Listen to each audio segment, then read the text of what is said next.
What's up everybody? Sorry for the delay on the videos recently, there's been a lot of stuff going on in the background, but in the meantime, I've also been playing Mouse P.I for hire, and we're definitely going to be talking about this game today. Mouse started as an independent project by a studio that actually used to make animations before diving into game development. The project went viral around 2023 or so with a video of the game in action. The striking black and white 1950s style cartoon visuals made their mark, much like what happened with Cuphead way back when.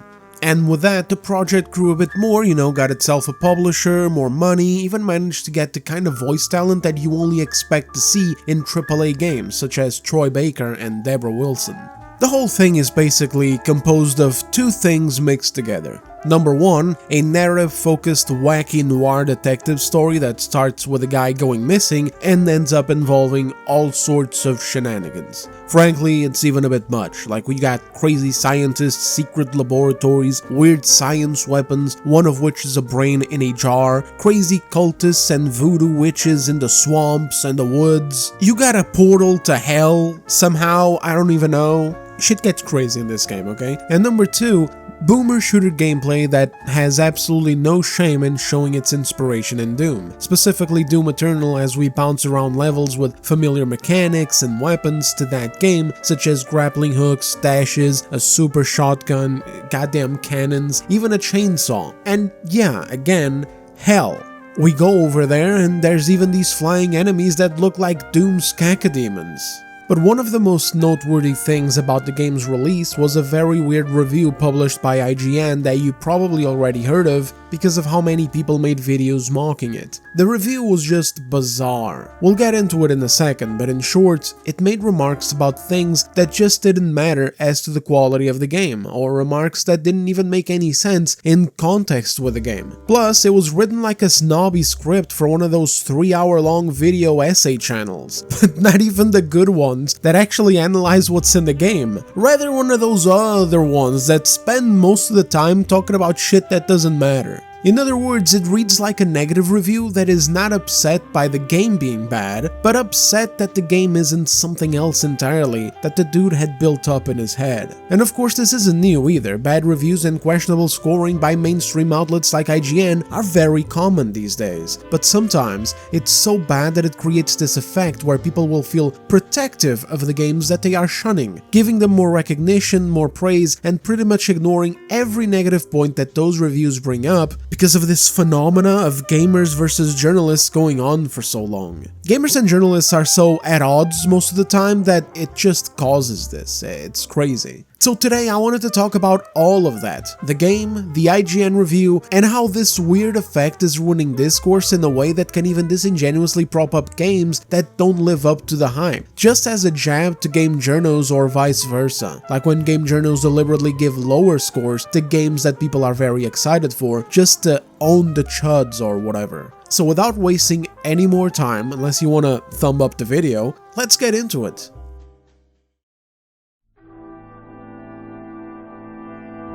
In all honesty, the IGN review didn't really move me when I first saw their score for Mouse P.I because I'm just so used to ignoring what these outlets put out by now. I just buy whatever I want to buy. Although, also admittedly, I didn't buy this game. I received a key for it via Keymailer, so huge thanks to the studio or publisher or the marketing company or whatever in charge of that, by the way. It's rare that content creators like myself get these. Initially, I was just going to stream the game and that was basically going to be my content for Mouse P.I. I've been looking for a game to start streaming, at least to start testing it, because I did get a bit of an improvement on my internet and it should work, and also the game wasn't like anything super special, it wasn't anything to write home about, nothing that tickled any special buttons of mine to get me like inspired to dedicate a full video to it like some others do. But after seeing the backlash and reading the actual contents of the IGN review plus the reactions to it, I just had to talk about it, and so that's why this video exists. The review starts off with the writer laying out how much of a dedicated fan he is to noir. It starts sounding off like one of those video essays I mentioned, almost like bro was about to tell us all about the best noir out there for us to consume. It's even packed with references to it. For example, in order to say, as a fan of noir, I had to check out Mouse P.I for hire, kind of like how in my Samson video I said that as a fan of GTA-like games, I had to play Samson, the dude instead says it like this: I love noir. I'll take all kinds. The hard-boiled detective, the seedy crime story, neo-noir, classic pulp, you name it, I'm buying. So when Mouse P.I for hire sauntered onto my screen the way Ilsa walks into Rick's in Casablanca, I was pretty excited about it.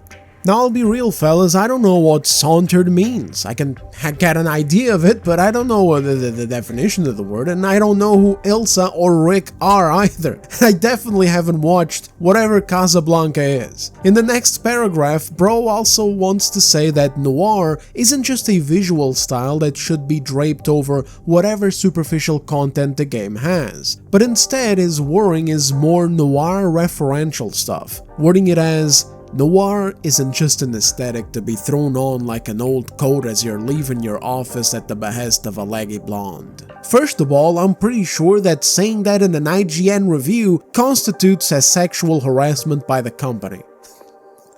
But I get what the dude is trying to lay out here, okay? I'll stop the mockery, alright? In a world where either the game's most important element is noir, or in a world where this review was actually focused on the game, maybe this would have worked and would have been a case for a lowly, faceless IGN employee to make a presence in this one review among the hundreds and hundreds of them that just get kinda mass-produced in the exact same way in their big media machine. But yeah, it just doesn't work. It even comes across as dumb because one of this guy's complaints that he has about the game is how many references it contains, while then doing referential points in the middle of his review. The biggest problem I would say that this guy had is that he took the noir aspect and put it on a pedestal as if it was this game's #1 characteristic, while this game's actual #1 characteristic is its inspiration in 1950 style cartoons. So whenever this reviewer brings up things such as too many references to cheese in a world of mice, or too many references to cartoons, video games, or movies, or the disconnect between blowing enemies' brains out with guns that look like toys, it just comes off as stupid. I mean, what else do you want to complain about here? If you go down this angle, you can complain about everything in this game, because everything is created primarily through this 1950s 2D rubber hose cartoon style of visual. And it is extremely consistent throughout and frankly perfect. Sometimes it's very easy to see a gimmick and be like, oh, they're doing that Cuphead thing, which is that thing inspired in old-timey cartoons, I see, without thinking about how hard it is to nail that so consistently with every location and everything the game has. Especially in this game, because there's genuinely so many diverse locations that you go to. The devs did such a fantastic job here. The style is so perfectly executed. It looks like it was ripped straight out of a time capsule. It's that impressive, but easy to not notice because at the end of the day, with styles like these, it's usually easier to notice if something looks wrong or out of place, whereas if it's perfect or consistent, it kinda blends in and you'll be dumping dozens of hours into the game without it registering. It's not that you don't notice that the style is there, I mean obviously anybody does who plays this game, it's that you don't notice how much attention to detail went into this to make sure that every corner of the game, every location, every weapon, every item, every accessory looks perfectly consistent and has these little animations that kind of bring it together. This is Mouse P.I.'s #1 element, it's a cartoon. It doesn't take itself too seriously, so when key complaints involve the game not taking itself seriously enough, where the noir elements are deeply cutting, desperate, or fully based in our 1950s world without the obsession of cheese, cartoony, almost alien-like weapons, and a protagonist who casually drops, man, wouldn't it be weird if this was a video game type of references? It just doesn't work now, does it? Really, genuinely, if you take this guy's complaints here, in this vein, and you start to apply it consistently, you're going to be complaining about the entire thing. Like I said earlier, you go to hell in this game. You also go underwater. You're just hanging out underwater. You're just walking underwater with your gun. Everything works normally. When you exit the underwater section, you leave by car. Like what the f***? You gonna bring those items up as well? I mean, you'd have to. He doesn't in the review. He focused on that thing, and a thing that I want to talk about in a second, but that's how silly it is. If you was to truly go down this angle, you would have something new to complain about every 15 minutes.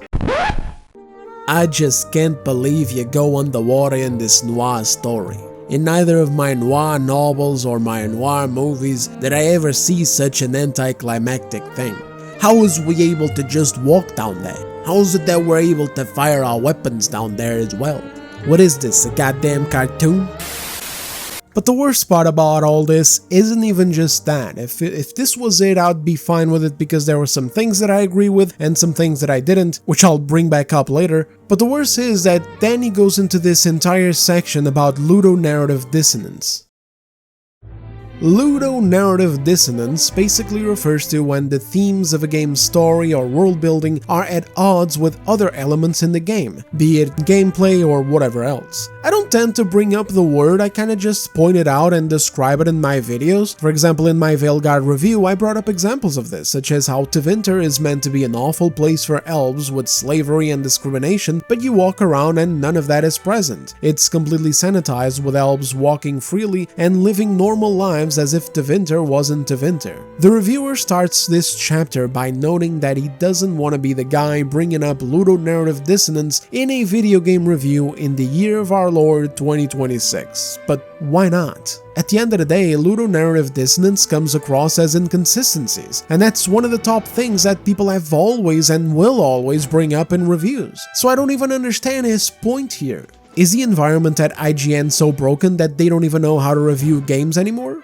The reason why people ended up roasting this isn't because he's trying to bring up these inconsistencies, it's because the examples are laughably bad. Right off the get-go, without getting into the first example, if you just look up the definition for ludonarrative dissonance, and then you take this guy's problem that the cartoon game is too cartoony, you can immediately see where the problem is. There is no inconsistency, he's just being stupid.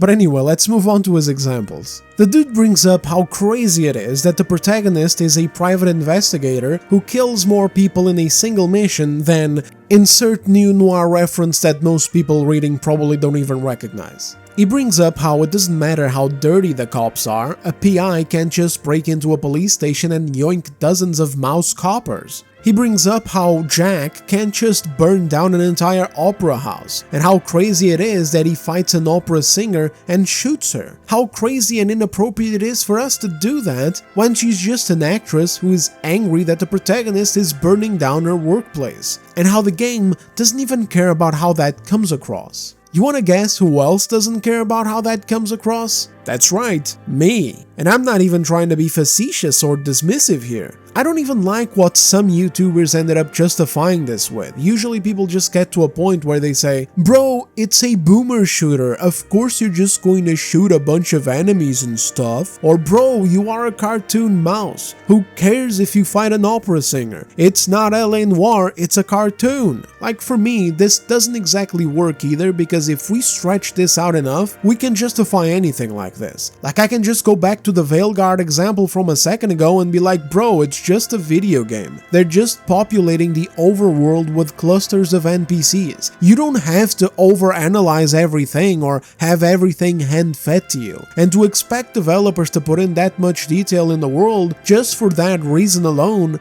is what makes these AAA game costs go up too high. You can just pretend that the elves aren't there, or that maybe there's some kind of treaty or whatever, that there's a truce now and the elves can be there and be free or whatever. You know, some shit like that, guys. You know, you can basically make up anything that you want to dismiss a point, is what I'm trying to say here. And the IGN reviewer could easily respond with, well, all it takes to fix this issue is just don't put in an opera singer. It's that simple. Put in a security guard or a crooked cop or whatever as a boss instead of an opera singer. And so this is kind of why I don't like to go through these routes when it comes to arguing these issues. Even though in other ways it can kind of work. For example, instead of mentioning how we are a cartoon mouse or how it's a boomer shooter, I just asked this dude why is it that his first concern, like the first thing that he notes, is the opera singer boss fight at the fucking opera house, rather than, oh, I don't know, the fact that we take a portal to fucking hell?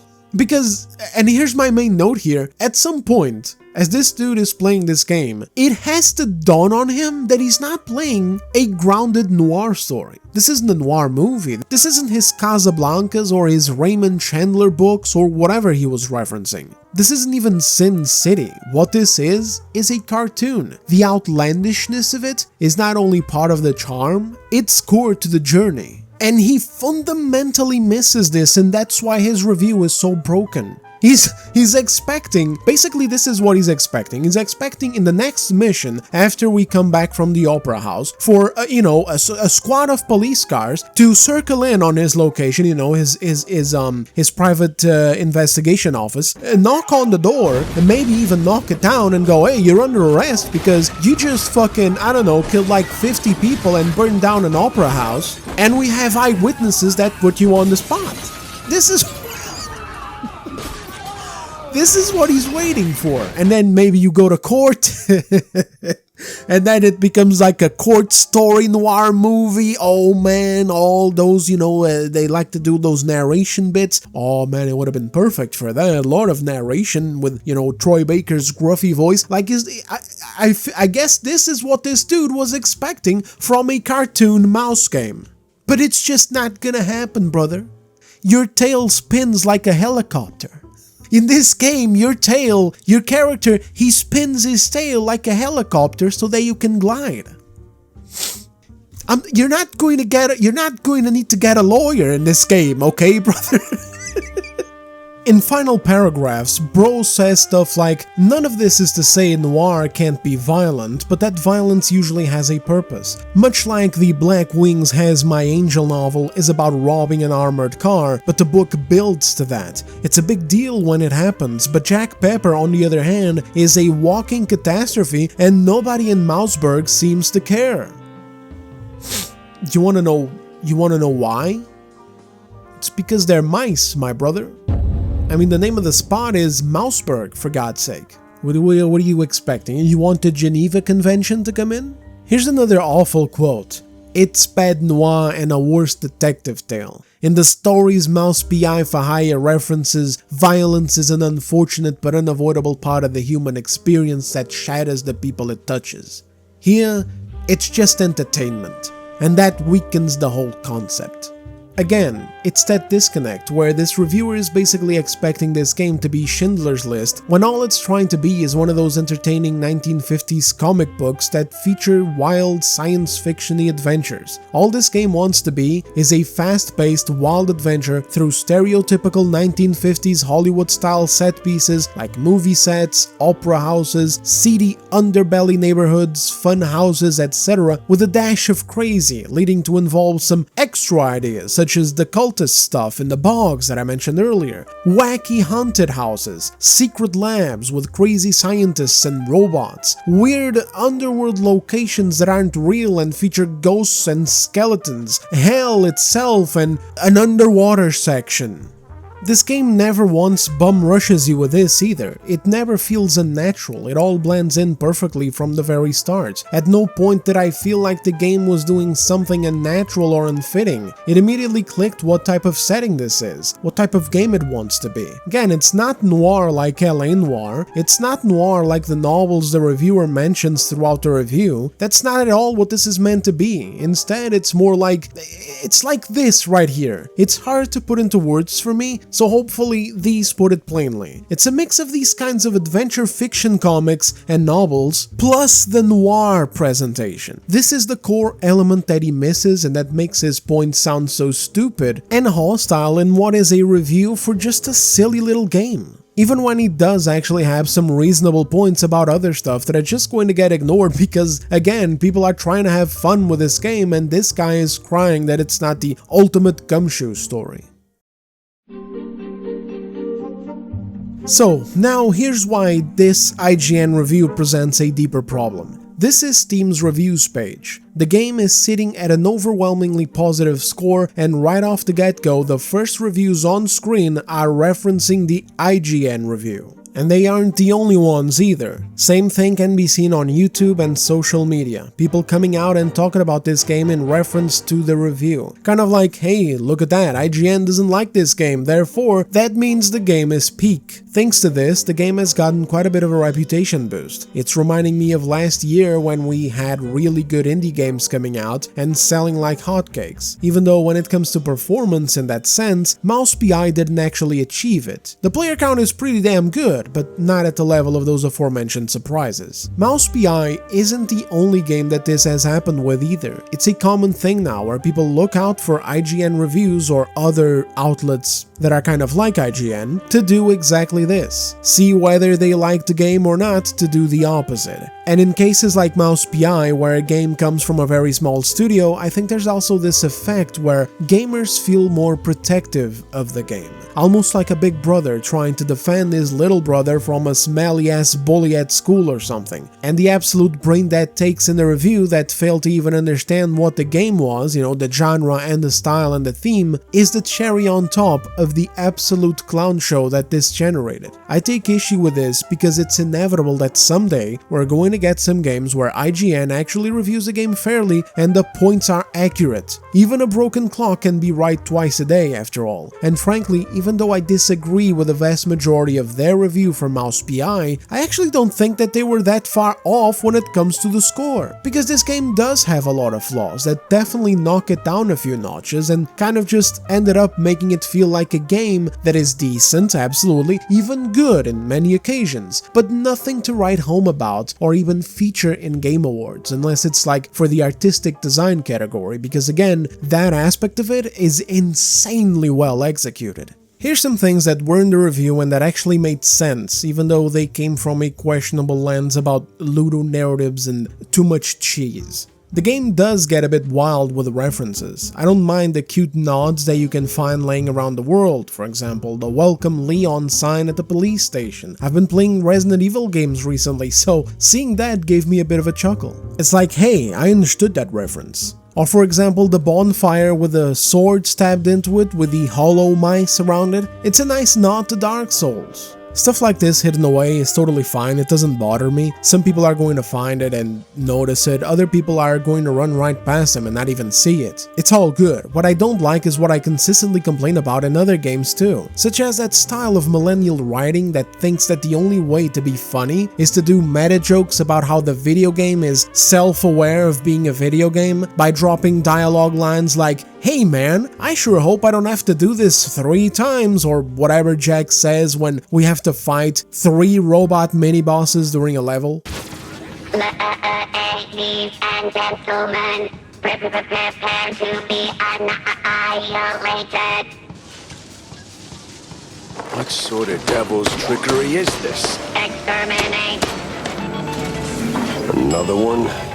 Please tell me they didn't go for the rule of 3. No mirrors, no wires, no strings, only pure slaughter. Oops, I jinxed it, didn't I? That's on me. So who the hell are you? I'm Igor. Igor, not Igor? No, Igor. Why so many R's? It's harder to pronounce, as the classics would say. These references are gonna get old real fast. Oh, they must endure.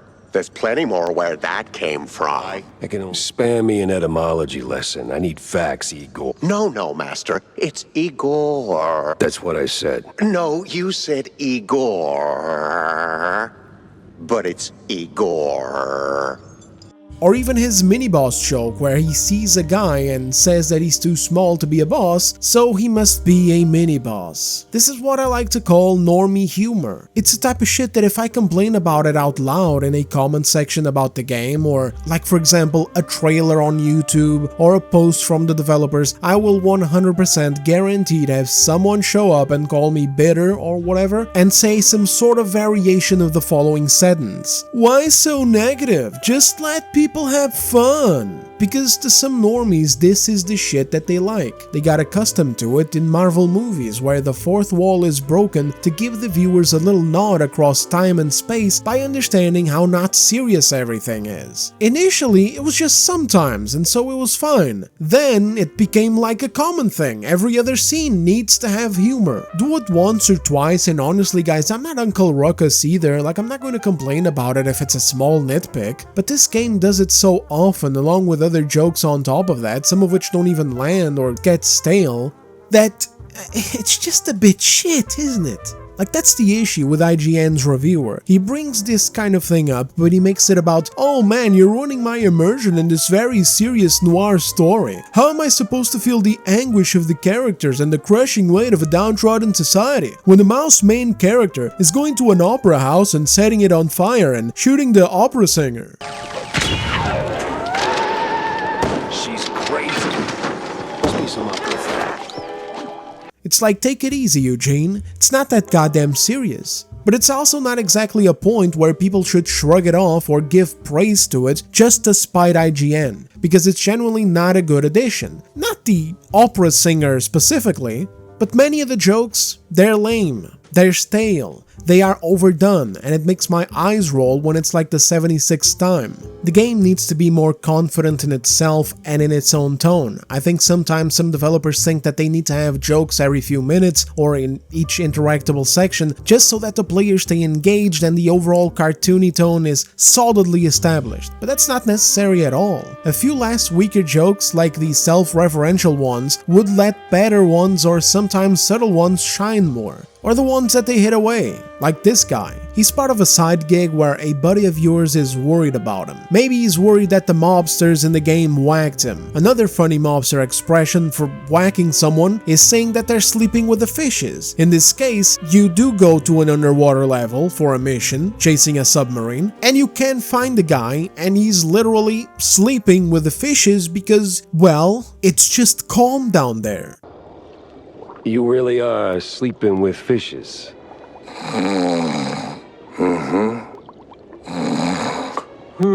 Makes me calm. I'll just go. Good news, bozo. I found your buddy. So he ain't sleeping with the fishes? Yes, he is. What? What? I'm confused, boss. How's that good news? I don't know. He looked cozy there. Had a nice rock for a pillow and everything. That's not cozy. That's dead. Whoa. Who said anything about dead? He ain't dead, just dreaming. You serious? You ain't pulling my leg? You're standing on them, so no. Yeah. I'm just gonna go check myself. Thanks for nothing, boss. Sheesh. Everybody's a detective these days. You know the moon's all government cheese, right? Big Dairy's keeping it under wraps.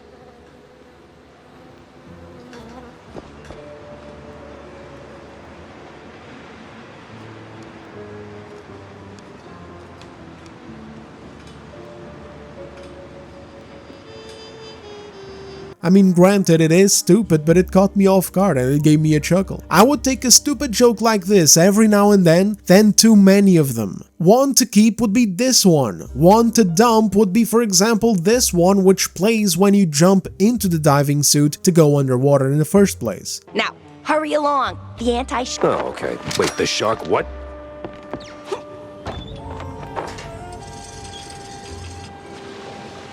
Glug, glug, glug. Oh, wait. No, I got the helmet on. Probably comes across as a bit naggy from me, but trust me, there's so many of these that it becomes white noise. In order to give you more examples, I would have to go through all of my footage to locate them, because I stopped keeping count. This is not like a deal breaker, but it would be nice to see developers be more confident in their material and not overdo it. And if they are not very confident in their material because of worse writers, then you just fix that by getting better writers. The solution should never be to double down on your lack of confidence. Here's another stupid thing the reviewer said. Quote, levels also really like to pull the "we're going to lock you in a room and throw baddies at you until they're dead or you are" shtick a little too much for my taste. Unquote. Naturally, as a boomer shooter, I not only expect this to happen, I want it to happen. Fighting off waves of enemies isn't a problem, but this game does have a level problem. Mouse P.I.'s basic structure is very simple. You go on a mission where you blast through a linear level with narrative context. So you never just go anywhere random and you never just blast either. There are some things that Jack sees and comments on or takes pictures of for his case, or evidence that he picks up that is part of the story, or some characters to talk to. Of course, most of all you do is running and gunning, but just saying, there is context to it. Once you finish the level, you drive back to the hub area, which is a street with your private detective agency, a bar, and a weapons shop. There's usually characters for you to talk to over here, which offer a range of interactions, mostly sticking to talking about the case, talking about a mission that you went on, or asking you for favors, which are side objectives to usually find something in the mission that you go on. Oh, and of course they also offer more jokes to crack and references, because of course they do. There's also a mini game, it's like a card game, it's no big deal. If you win 20 times, you get 20 chips and you can get this unique weapon from a locker, but I don't know, man, I could barely find any ammo for this gun. It didn't feel that strong. There was no point to it, honestly. It was a waste of my time. In your office, you have a big board of evidence where you can pin all the stuff that you're finding. Problem is, sadly, all you do is pin it. You actually never solve anything. You can't even choose which of the 3 different cases the evidence belongs to. This could have been done to at least give you the feeling that you're actually a detective or actually doing something. Shit, it could even drive players to be more attentive to the wild-ass story, because the story is insane. There's a lot of crap going on. So a little bit more connection with the case itself would have been satisfying, but sadly it's just not there. It's all linear and automated. You press a button and Jack pins everything on the wall and drops a comment about it. When you've got enough pieces to form a clue as to where to go next, another button prompt pops up. You press it and again, everything automated. The reviewer mentioned this as a negative at some point too, and he was right. While I'm not expecting this to be LA Noire or Sherlock Holmes with clues and interrogations and thorough investigations of crime scenes, because again, it is a shooter, I did at least expect something, since they did build this little side area here, in which the purpose of it is to connect you more with the world and the story. But anyway, back to the level problem. So that's the structure. You go on a mission level, return, pin stuff on the crime wall, talk to some NPCs, and then they give you the next place to go to. Some levels are very fun. They're designed to be fast-paced and very dynamic, encouraging you to use several tools and mechanics to your advantage as you hop around blasting enemies in well-designed arenas. Some offer a bit of extra exploration, others not so much, it's a straight line. One of the levels at the police station even offered you options of how to get into the station. You could go loudly through the front door, quietly through a vent on the side of the building, or you could go through the back, which, according to Jack, smelled like shit. Now, some of the promotional material for the game kind of mentions stuff like this and Metroidvania elements, but fellas, I'm gonna be real, this was kind of it. I don't recall many more levels where you could do this. I can't even recall another one. I just a little bit hesitant to say there's no other level that allows you to do this, because, you know, it's been a long fucking game. There was a lot of missions, too much. We'll get to that in a second. But yeah, I don't remember ever having something like the police station where you have 3 different routes to get in. Also, in relation to the Metroidvania thing, I never felt locked out of anything, which is a thing that happens with Metroidvanias. You go somewhere, playing through a level, you find a chest or a room that you cannot reach yet, and then you continue the game until voila, at some point you unlock a new ability that allows you to reach that area or that chest or whatever it is. This is usually crucial in Metroidvania design, because it holds important loot that you definitely want and it's areas that you can go back to. In Mouse P.I, this never happens. You unlock abilities as you progress through the story, that's it. You can't go back to older levels and re-explore them, and even the abilities that you do have, some of them you cannot even use freely. You're locked to using them only contextually whenever the developers allow you to use them.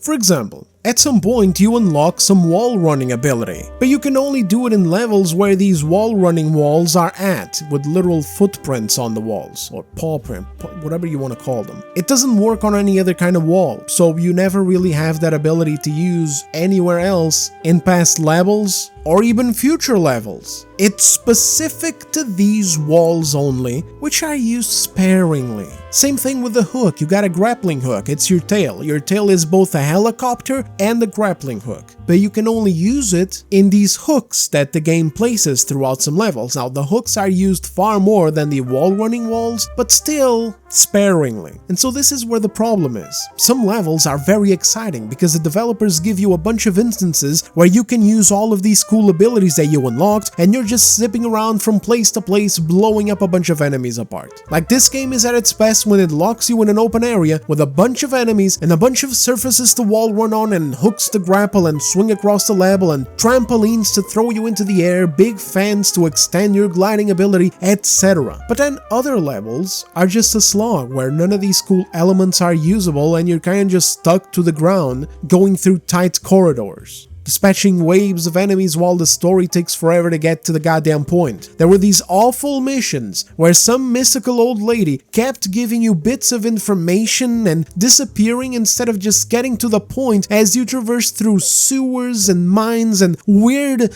places that weren't actually real, like crazy swamp houses and fun houses and shit. Just stuff getting in the way of the narrative and that weren't really fulfilling from a gameplay perspective either. I don't even remember what the whole point of her was in the story. She was some mystical old lady. There was something to do with a guy who either disappeared or died.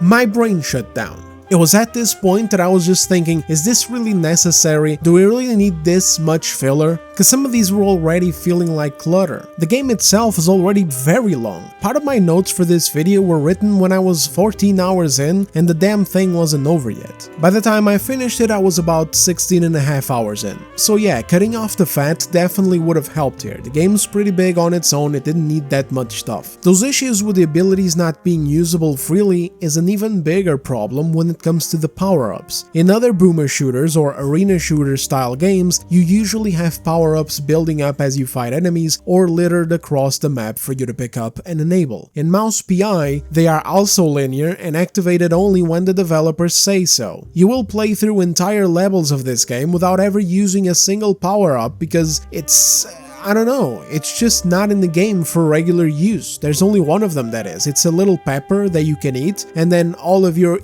movement becomes faster and all of your attacks generate fire. But the other ones are contextual, specific times on specific levels for a specific wave of enemies. Once the enemies are gone, it goes away. And I don't understand this decision at all. And it feels more like a mistake too, because when they pop up, you get this sort of power bar at the center of your screen and it's meant to show the power depleting as you use it. Except in these cases, it doesn't, and it has a symbol on the center of it indicating that it's infinite. The bar never depletes. Again, it only goes away when the current wave of enemies is defeated, so it feels like these power-ups were going to be more prominent in the whole game for players to freely build up or pick up, but then it was cut out? I don't know. The power-ups are a can of food that turns you into Popeye, and then you pretty much just punch the lights out of everyone. You can just spam punches and they do big damage. And this Cuphead finger gun thing where you shoot imaginary bullets from your fingertips.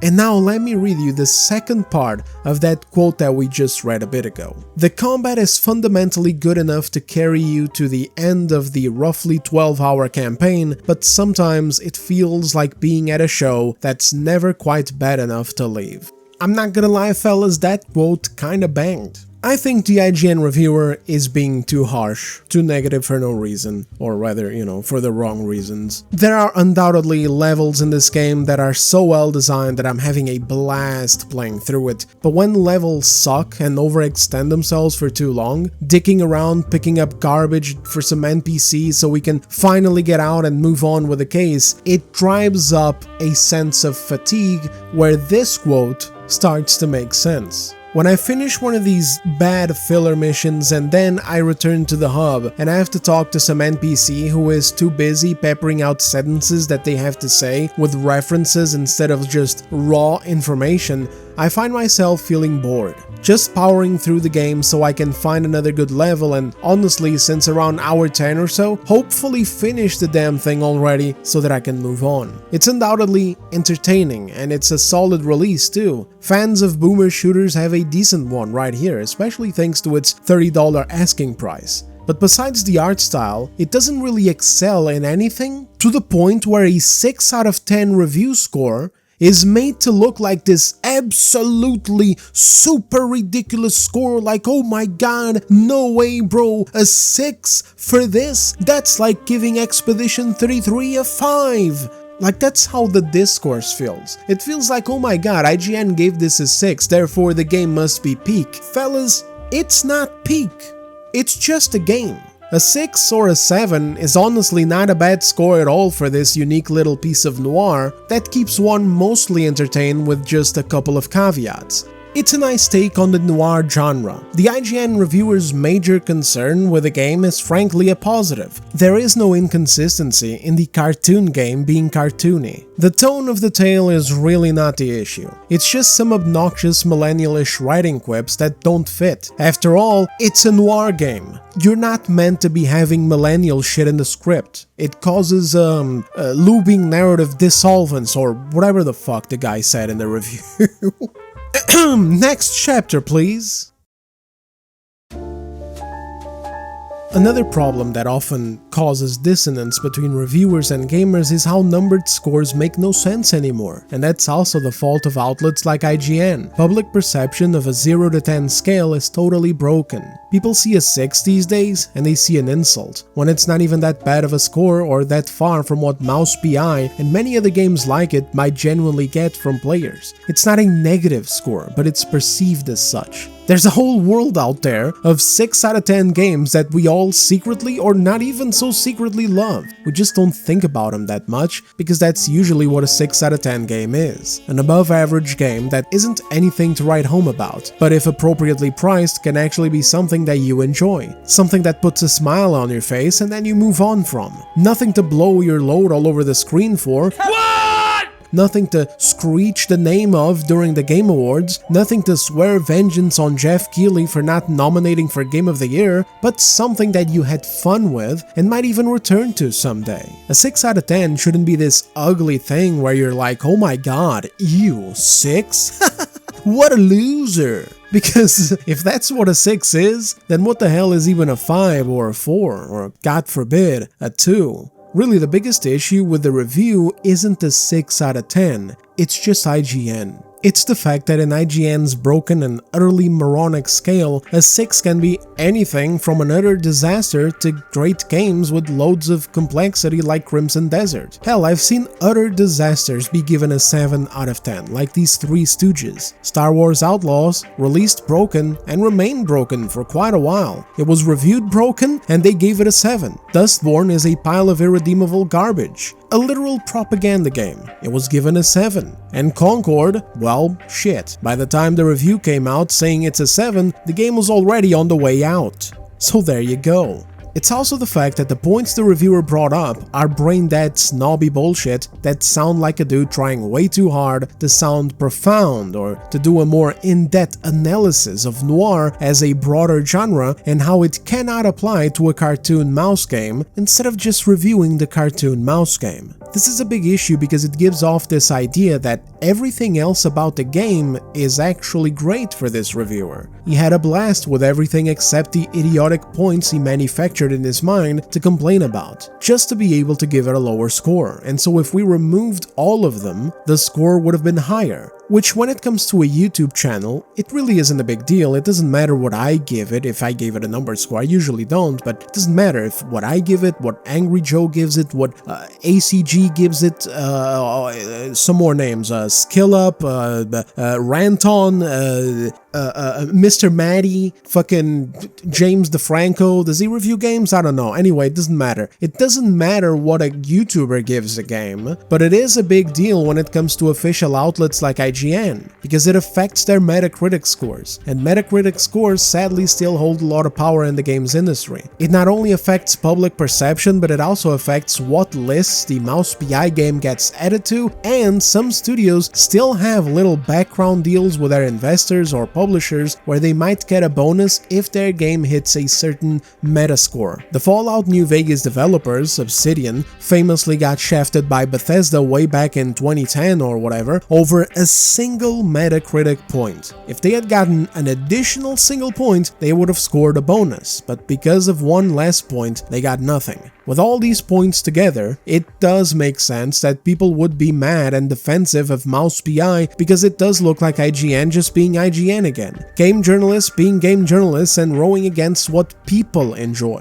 and making up wild shit to justify it, such as, oh, too much cheese, oh, Ludonarrative Dissonance in a mouse game, or too much water in a Pokemon game that is set around water areas and water-based Pokemon. I already talked about a lot of this and more in this video right here that I uploaded last August, I believe. I'll put the link in the description if you want to check it out. When criticism seems disingenuous or fake, people get rightfully upset, and IGN and other outlets have been doing this for years, all while glazing what their corpo masters put out. Which at the end of the day is the major problem here. A problem that outlets like IGN created. It's that their reviews are so skewed and inconsistent that it's incredibly annoying and very common for this weird phenomenon to occur, where if they're reviewing the latest Ubisoft game, they will glaze mediocrity and ignore flaws, resulting in those artificially inflated review scores that are often at odds with player user scores. But when they're reviewing certain Eastern games from new companies trying to break into the AAA market, or reviewing indie games people are loving, suddenly the game critics remember that they are game critics, and so they start making a fuss about small things. They start taking their job seriously and actually pointing out flaws instead of doing what they seemingly do for those aforementioned AAA Western industry games, where they just let it go or underplay their significance. Like all the swaths of 10 out of 10s for The Last of Us 2, while not a single one of them pointed any ludonarrative dissonances or plot holes or inconsistencies with the character and the writing.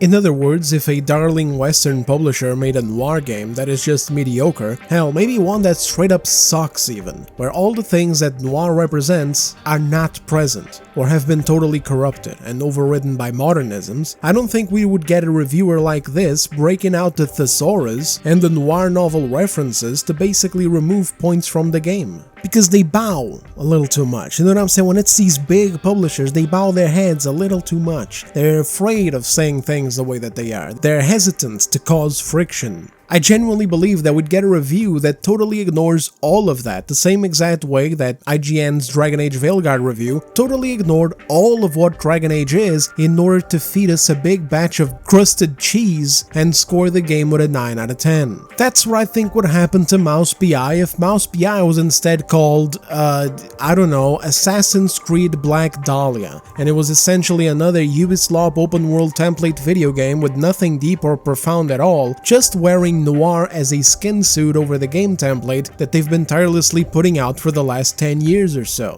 And all this 100% impacts the way that people go about judging games on their own. It gives people an incentive to be contrarian to IGN because, duh, they're IGN, they keep screwing up, they're an embarrassment, and that leaves an opening to either disliking a game or liking a game in opposition to them.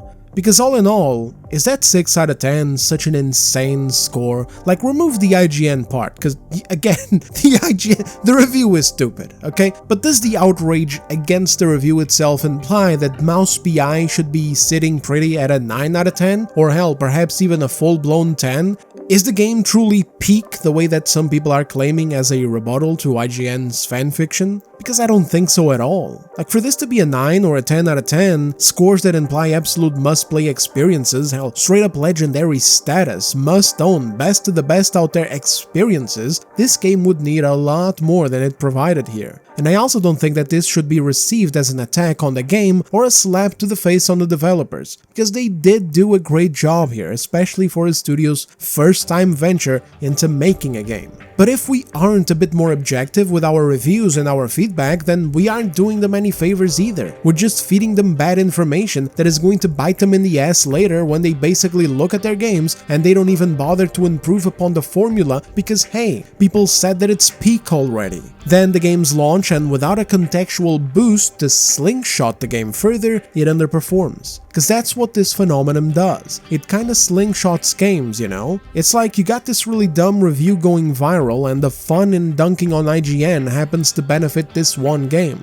There's other ways in which slingshotting works too. For example, remember when Bethesda was making Fallout 76? A game Fallout fans did not want and that released utterly broken? Obsidian managed to benefit from this failure by announcing and releasing The Outer Worlds around the same time. It was basically like, hey, these developers over here aren't giving you what you want, which is a first-person RPG with choices, consequences, stats, dialogues, etc. All that good stuff that usually makes up a Fallout game. But here we are with our new game, which does exactly that, so here you go, dear gamer. Fallout 76's failure slingshotted The Outer Worlds. Fast forward a few years, and The Outer Worlds 2 is failing to hold up on its own without a Fallout 77 to make it look good.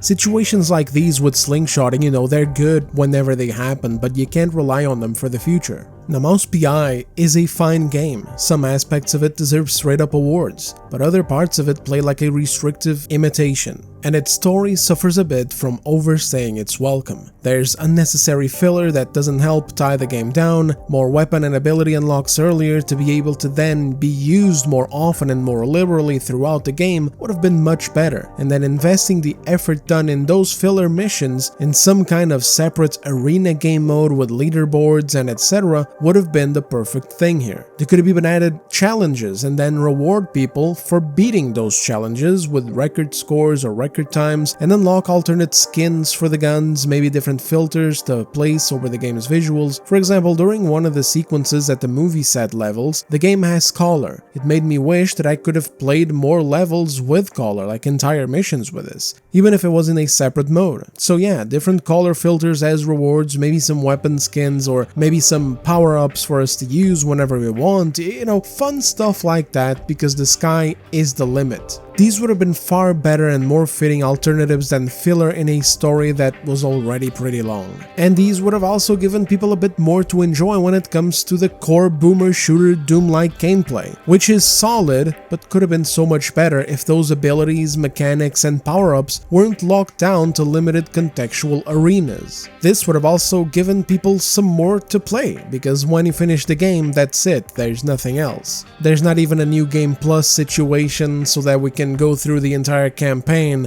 fully decked with all the stuff. These are not negatives that sink the game or make up a negative review. This isn't a Samson situation where it's not recommendable due to issues, bugs, or unfinished features. It's a situation where there's stuff that merits criticism or suggestions on how to improve, but that it feels like we can't do it because it got caught up in this ragebait loop between IGN journos and gamers. But anyway, that's it from me on this one, fellas. Thank you all very much for watching. Let me know in the comments if you've played this game or not, and if this video has helped you figure out whether or not to give it a try. Beyond that, a like on the video would help me out as always, but only if you found value in it. Either way, I thank you again for sticking around, and I'll see you on the next one.